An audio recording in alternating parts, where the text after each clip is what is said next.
2 लाख में से only 8,000 people get a transplant. मोटी मोटी सुइयाँ और 4-4 घंटे डायलिसिस पर करना हालत ख़राब हो जाती है। तू दे रहा है, तेरे को कुछ ना हो जाए। एक्चुअली क्या है, रिश्तेदार जो होते हैं ना, मिसगाइड करते हैं। मेरे बच्चे तो देखो हिम्मत हारे नहीं थे और ना मेरी वाइफ हारी थी, क्योंकि मैंने किसी की गलत नहीं किया तो मेरे साथ गलत नहीं होगा। आपके जो लाइफ पार्टनर हैं उनकी तबीयत कैसी है? बिल्कुल भी डरे नहीं। जो किडनी दे रहा है वो आराम से दे, और जो ले रहा है उसको भी कोई डरने की ज़रूरत नहीं है, उसको भी कुछ नहीं है। Welcome to another episode of Medicine Unmasked. We are in month of March. हम मार्च में वर्ल्ड किडनी डे सेलिब्रेट करते हैं। इंडिया में करीबन 2 लाख लोग एंड स्टेज रीनल फेलियर, मतलब कि उनकी किडनीज को काम करने की क्षमता ख़त्म होने के कारण से या तो रीनल रिप्लेसमेंट थेरेपी, जिसको हम डायलिसिस बोलते हैं, या ट्रांसप्लांट की ज़रूरत पड़ती है।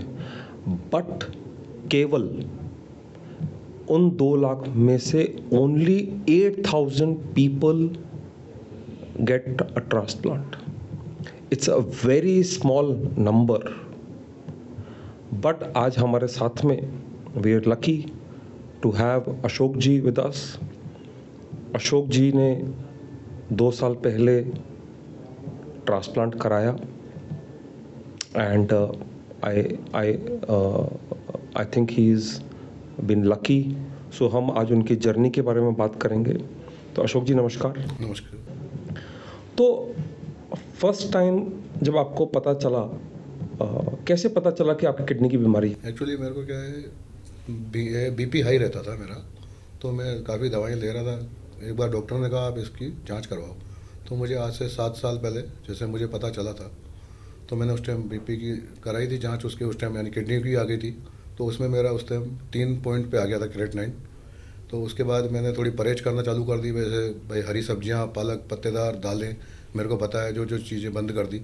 उसके बाद मैंने कम से कम 4 से 5 साल तक उसको किडनी को धीरे धीरे मतलब परहेज करता रहा। जैसे जैसे बढ़ती गई उसकी क्रेटनाइन, जैसे 8 या 9 पे आई, इसके बीच में मैंने पुस्टूला भी बना दिया था, क्योंकि मुझे पता था आगे चलकर मुझे डायलिसिस पे आना ही है।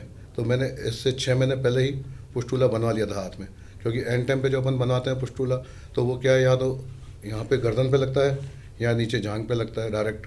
उसके बाद पुस्टूला बनता है, वो 1 महीने बाद तैयार होता है। तो इसलिए मैंने 6 महीने पहले करा लिया था। और ये समझो मैंने 2022 अक्टूबर में फर्स्ट डायलिसिस कराई थी। वो मैंने कम से कम 8 महीने तक कराई थी। 24 जून 2023 में मैंने ऑपरेशन करवाया था इसका, किडनी ट्रांसप्लांट का, जिसमें मेरे को मेरी वाइफ ने दी थी किडनी। उस बीच में डायलिसिस के टाइम में ये था, मेरा पूरा चिड़चिड़ापना रहता था। हालांकि हॉस्पिटल में भी लिखा हुआ था कि अपने डायलिसिस के टाइम में चिड़चिड़ापन रहता है, ये वो। मैं खूब मतलब घरवाली को, बच्चों को खूब डांटता था, चिल्लाता था उस टाइम में। लेकिन उस टाइम में ये भी हो गया था कि बिल्कुल खताश हो गया था, क्योंकि इतनी मोटी मोटी सुइयाँ और 4-4 घंटे डायलिसिस पर करना हालत ख़राब हो जाती थी। और कई बार तो 2-3 बार रात में इमरजेंसी भी हुई, रात में भी डायलिसिस करानी पड़ी मुझे। इतनी दिक्कत हुई थी मतलब। तो 7 साल पहले आपको डायग्नोसिस मिला, फिर आपने काफ़ी समय तक मेडिकल ट्रीटमेंट लिया। तो जैसा ऐसा इंसान, मेडिकल लैंग्वेज में नहीं, जैसे आपको डायलिसिस चालू हुआ जी। तो क्या परिवर्तन देखा आपने अपने दिनचर्या में? आप कैसे उसको मैनेज करते थे? डायलिसिस पे जब आप थे तो आपका दिन कितनी बार होता था? कैसे आपका शेड्यूल रहता था? डायलिसिस कराता था तो समझो मैं एक तरह से ज़िंदगी लाश ही चल रहा था। बस ये सोचता था भगवान से कि आज उठाए तो दूसरा दिन हो, क्योंकि 16-17 mm की 2 सुइयाँ आउटगोइंग इनकमिंग के हिसाब से, मतलब ब्लड जाना और आना।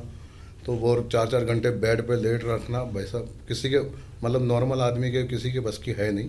क्योंकि आज अपन 0.5 जो अपन इंजेक्शन की सुई लगती है उसमें ही अपन घबरा जाते हैं। वो 4-4 घंटे लगी रहती थी, तो हालत तो ख़राब होती थी।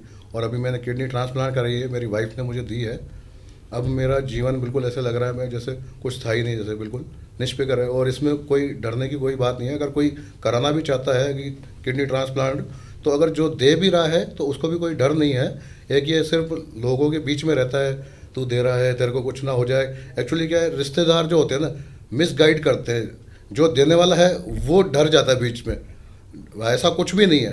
डॉक्टर्स भी हालांकि लिखवाते हैं अपनी, देखो कोई सा भी आज अपन ऑपरेशन भी कराते हैं डॉक्टर साइन तो लेता ही है, तो इसमें भी फॉर्मेलिटीज़ जो होगी वो तो होगी। तो डायलिसिस पे आपने बहुत अच्छी तरह बताया कि परेशानियां थी। वीक में 3 बार होता था। नहीं, 2 बार होता था मेरा जी। बट जैसे वो तो जैसे धीरे धीरे हो जाता है तो 3 टाइम हो जाता है, वो तो फिर 3 हो जाता है। जैसे शुरू में 1 बार हुआ था महीने भर, फिर 2 बार कर दिया था, फिर 2 बार ही चल रहा था कंटिन्यू। हाँ, फिर ज़्यादा टाइम अगर लॉन्ग टाइम अपन लेते तो वो 3 ही हो जाता है, फिक्स होता है। मेरे साथ में जो थे उनके 3 टाइम हुआ था, और उसमें कुछ जो नहीं करा पाए वो कह नहीं, देखो क्या कहूँगा। समझ सकता हूँ, बट मैं ये जानना चाहूँगा कि जब आप डायलिसिस करा रहे थे तो क्या मतलब आपस में कुछ ग्रुप था, कुछ लोगों को अपने आप को मोटिवेट करते थे, कैसे बात करते थे, अपनी प्रॉब्लम्स डिस्कस करते थे बाकी पेशेंट्स से? वहाँ तो एक्चुअली जैसे बैठते थे 4 घंटे, अब निकालने तो है, जैसे समझो आदमी जेल में आ गया तो अब वो भाईचारा है, तो वहाँ जैसे अपने जो डायलिसिस करते थे स्टाफ था वो, और जो बैठे रहते थे साथ, मेरे साथ और थे, मतलब 6 टोटल 7 बेड थे, मैं जहाँ कराता था उसमें 7 थे, और वो एक दूसरे से बातें करते रहते थे, जैसे 4 घंटे निकालने ही है तो ऐसे करते थे। आपके घर वालों पे क्या प्रभाव रहा था जब आप डायलिसिस पे थे? आपके घर वाले क्या बोलते थे, या आज क्या बोलते हैं कि उस टाइम आपका प्रभाव? बच्चे, आपके 2 बच्चे भी हैं। मेरे बच्चे तो देखो हिम्मत हारे नहीं थे, और ना मेरी वाइफ हारी थी। उसने तो भगवान को, मेरे को, सबको यही कहा था कि मेरे साथ कुछ नहीं होगा, गलत नहीं होगा, क्योंकि मैंने किसी के गलत नहीं किया तो मेरे साथ गलत नहीं होगा। मैं एक बार विश्वास मेरा डगमगा गया था, लेकिन मेरी मिसेज ने कहा था कुछ नहीं होगा आपको। तो डायलिसिस के आपने 8 महीने तक डायलिसिस कराया, एंड देन आपने डिसाइड किया कि अब मैं किडनी ट्रांसप्लांट कराऊंगा। तो इनिशियली कुछ डर रहा होगा, मन में कुछ क्वेश्चंस होंगे, तो कैसे आपको कहाँ कहाँ से प्रेरणा स्तोत्र मिला कि नहीं मुझे करना? जैसे आपने बोला कि मेरे साथ में वाइफ आपके लिए बहुत बड़ा एक वो थी। मेरे तो वाइफ ये कह सकता हूँ, जैसे कहता ना भाई, प्राण हरण करके लेके आई मेरे लिए तो।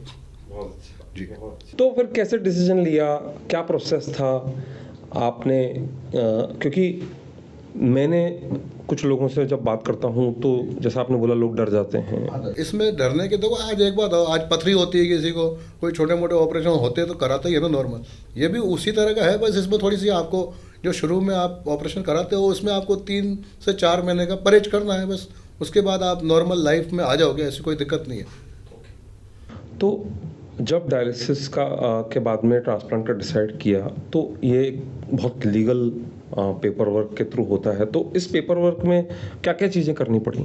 जैसे अब मैं मैरिड था, मेरी वाइफ दे रही थी, तो हमारे जैसे वो मैरिज सर्टिफिकेट लग गया, आधार कार्ड वगैरह जो हो गए वो हो गए, पुलिस वेरिफिकेशन है, ऐसे नॉर्मल जो होते हैं, जो अपने आगे उस पास के पार्षद के साइन होने, इस तरह के जो नॉर्मल हैं वो है। तो जो लीगल प्रोसेस है वो भी आपने काफ़ी कुछ आपके लिए नॉर्मल था, और वहाँ पे भी कुछ नहीं आया। जब ट्रांसप्लांट हो गया, आप घर चले गए, तो क्या बदलाव? बदलाव तो बिल्कुल, मेरी लाइफ तो मैं कह रहा हूँ ना बिल्कुल इजी वे लगी मेरे को, मतलब यानी जो मैं चाह रहा था कि मेरे को उठा ले भगवान, अब मैं सोचता हूँ कि आज मेरे बच्चों के लिए मैं बैठा हूँ, तो आज मेरे बच्चे निष्फिक्र हैं, आज मैं कमा रहा हूँ, कुछ भी है ऐसा नहीं है, मैं कमा भी रहा हूँ, बैठा नहीं हूँ। मतलब भाई कई लोगों को जैसे ये रहे कि अपन किडनी ट्रांसप्लांट करा लें तो अपन काम करने के लायक नहीं है, आप नॉर्मल लाइफ जी सकते हो। आप बस ये है जैसे वजन वगैरह मत उठाओ, उस तरह से कोई दिक्कत नहीं है, लेकिन और काम काफ़ी हैं, कर सकते हैं, ऐसी कोई दिक्कत नहीं है। अब आपको रूटीन दिनचर्या में कोई परहेज, जैसे आपने बोला वजन नहीं उठाना, उसके अलावा कोई परहेज आप नॉर्मली करते हैं ट्रांसप्लांट में? और क्या मेडिकेशन, और कितना, अब आपको कितनी बार डॉक्टर से मिलना होता है? के बाद तो सर पहले जैसे शुरू में मेरे को डॉक्टर ने 2-2 महीने का बुलाया था, 1-1 महीने में, फिर मेरी जैसे देखी उन्होंने रिपोर्ट 2-4-5 बार, फिर उन्होंने सीधा कहा आप 2 महीने से ही आना मेरे पास एक बार में। और अभी तक मैंने जितनी बार जांच कराई है, मेरी जो क्रेटनाइन चल रही थी 0.1, 2, 3 इतने पे ही आ रही है, और शुगर लेवल वगैरह मेरे नॉर्मल ही है, बीपी भी नॉर्मल है मेरा, अभी कोई दिक्कत नहीं है मुझे। कोई दिक्कत। रूटीन में आपको दवाइयाँ लेते हैं अब ट्रांसप्लांट के बारे में, उनके कोई साइड इफ़ेक्ट्स तो नहीं लगते आपको, ऐसा कुछ? साइड इफ़ेक्ट कोई नहीं है इस चीज़ का, बस ये होता है जैसे अपन दवाइयाँ ले रहे हैं इतनी, वो जो डोज है तो उसकी थोड़ी गर्मी जरूर लगती है, बाकी वैसे कोई साइड इफ़ेक्ट कोई नहीं है इसका। तो आपके जो लाइफ पार्टनर हैं अब, और अब उनकी सेहत पे कोई असर डोनेशन के बाद में, या हाउ उनकी तबीयत कैसी है? सर ऑपरेशन कराने के बाद 3 दिन के बाद उनको छुट्टी दे दी थी और ज़्यादा से ज़्यादा 7 दिन की उनकी दवाइयाँ चली थी। उसके बाद कोई दवाई नहीं है उनकी और कोई परहेज नहीं है उनकी। तो रिसर्च दिखाती है कि जैसे डॉक्टर अजय पाल ने भी बोला, ट्रांसप्लांट कराने के बाद में 70 to 80% पीपल सरवाइव। अगर हम डायलिसिस पे रहते हैं, ये नंबर किडनी प्रॉब्लम्स के साथ में जिन पेशेंट्स की किडनी प्रॉब्लम होती है, ये नंबर घट के 20 से 25% हो जाता है। आज मेरे इंटरेक्शन के बाद में मैं आप लोगों को यही बताना चाहता था कि kidney transplant is very safe, it is a life changing procedure, and if you आप अगर इसके बारे में और जानना चाहते हैं तो प्लीज़ अपने नेफ्रोलॉजिस्ट से, अपने डॉक्टर से बात करें। आई थिंक जैसे अशोक जी ने बोला कि ये राहा जो ट्रांसप्लांट के बाद में है, लाइफ आदमी एकदम नॉर्मल जीता है और जो डोनर होता है उस पर भी कोई असर नहीं पड़ता। तो मैं अशोक जी का धन्यवाद देना चाहूँगा एंड उनको उनकी फ्यूचर लाइफ के लिए, उनकी फैमिली के लिए I really want to congratulate, क्योंकि उन्होंने बहुत बड़ा कदम उठाया एंड आज वो आए हमारे साथ में, अपना एक्सपीरियंस शेयर किया। बहुत बहुत धन्यवाद। मैं यही कहना चाहता हूँ, बिल्कुल मतलब लोग जो डर रहे हैं या अगर कोई किसी को मिसगाइड कर रहा है, बिल्कुल भी डरे नहीं। जो किडनी दे रहा है वो आराम से दे, और जो ले रहा है उसको भी कोई डरने की ज़रूरत नहीं है, उसको भी कुछ नहीं है। अगर डायलिसिस में रहेगा तो 2 साल 3 साल 4 साल इतना ही निकाल सकता है, इससे ज़्यादा कोई उसकी एज नहीं है।